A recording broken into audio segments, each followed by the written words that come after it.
Oke, bismillahirrahmanirrahim. Assalamualaikum warahmatullahi wabarakatuh.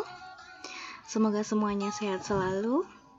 Oke, untuk pertemuan kita hari ini, kita akan bahas kelanjutan dari uji kualitas data, yaitu pengujian untuk reliabilitas.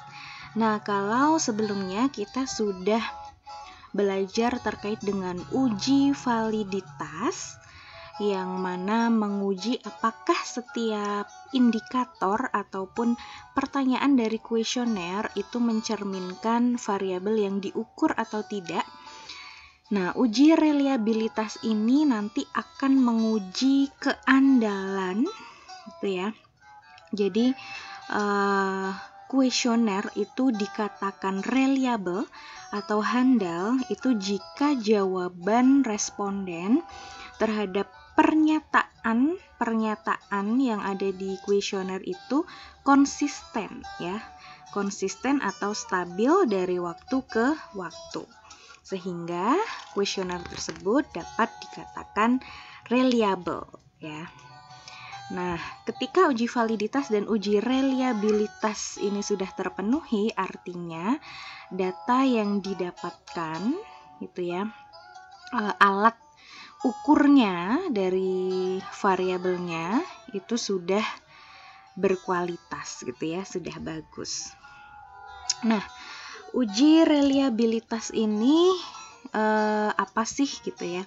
Tadi ya, mengukur pertanyaan-pertanyaan dari kuesioner apakah konsisten dari waktu ke waktu. Jadi misal nih, tadi variabel akuntabilitas pengelolaan dana desa itu diukur menggunakan 8 pertanyaan ya, skala Likert 1 sampai dengan 5. Nah, dikatakan reliable jika seseorang atau responden itu menjawab pertanyaan 1 sampai 8 itu nilainya konsisten.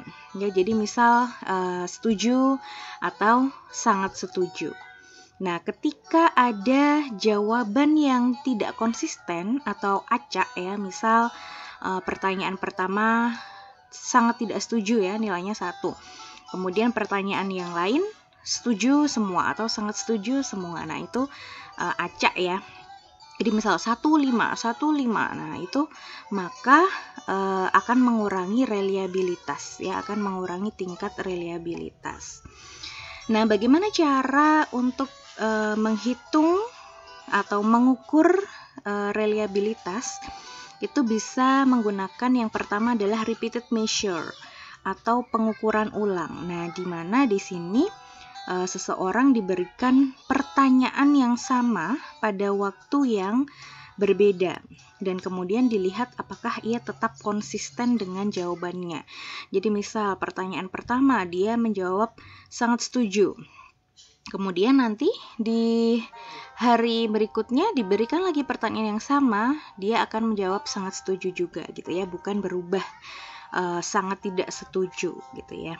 Nah, kemudian yang kedua adalah one shot. Nah, ini yang akan kita gunakan. Ini sudah diberikan fasilitas ya oleh SPSS untuk menguji reliabilitas dengan menggunakan Cronbach alpha. Nah, nilainya nanti adalah harus lebih besar dari 0,7. Oke, kita langsung saja ya. Masih sama menggunakan data dari 2 variabel ya, APDD dan juga pemanfaatan teknologi. Ini saya contoh ya menggunakan 2 variabel. Nah, kalau uji validitas itu teman-teman bisa langsung memasukkan semua variabel yang ada di penelitian. Untuk uji reliabilitas itu satu-satu ya. Satu-satu maksudnya adalah satu variabel. Jadi variabel itu ada berapa pernyataan itu yang akan kita ujikan reliabilitasnya. Oke, yang pertama adalah kita akan melakukan uji reliabilitas ya dengan menggunakan klik analyze, kemudian teman-teman cari scale dan dipilih yang reliability analysis. Kemudian kita masukkan satu persatu dari pertanyaannya ya. Untuk akuntabilitas pengelolaan dana desa ada 8 item pernyataan. Silahkan dipilih. Kemudian kita pilih modelnya Cronbach Alpha ya. Di sini Alpha. Kemudian statistiknya bisa di sini descriptive for-nya teman-teman centang semuanya ya. Item scale if item deleted, kemudian inter itemnya kita gunakan yang correlation. ANOVA tabelnya tidak perlu ya, ini sama seperti uji F. Oke, kemudian kita klik continue. Oke. Nah, nanti akan muncul outputnya di reliability. Valid ya, N-nya adalah jumlah sampel 108. Reliability statistiknya kita cek di sini. Cronbach Alpha-nya sangat bagus ya, 0,932 dan standardize-nya 0,933. Nah, berarti untuk reliabilitas dari variabel akuntabilitas pengelolaan dana desa itu sangat bagus ya, karena lebih dari 0,7 yaitu 0,933 gitu ya teman-teman.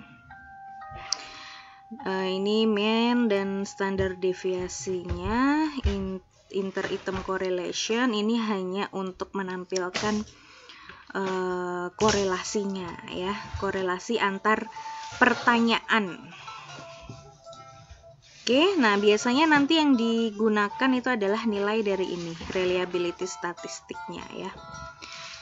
Oke, kemudian kita akan coba untuk variabel yang satunya, pemanfaatan teknologi ya. Analyze scale. Ini kita kembalikan. Kemudian kita pilih yang pemanfaatan teknologi. Kita klik OK. Nah, untuk variabel pemanfaatan teknologi di sini hasilnya adalah 0,832 ya.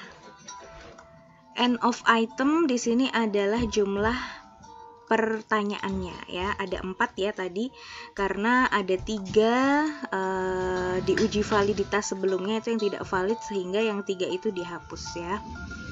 Sedangkan tadi untuk yang APDD ke 8 indikator tadi sudah valid ya di uji validitas sebelumnya. Jadi end of item ini menunjukkan jumlah dari pernyataan atau indikator dari variabel itu, pernyataan ya, karena biasanya indikator itu bisa dinyatakan dalam beberapa pernyataan ya teman-teman. Semisal nih akuntabilitas pengelolaan dana desa, pernyataannya atau pertanyaannya ada 8, tetapi indikatornya itu bisa saja hanya 5 gitu ya.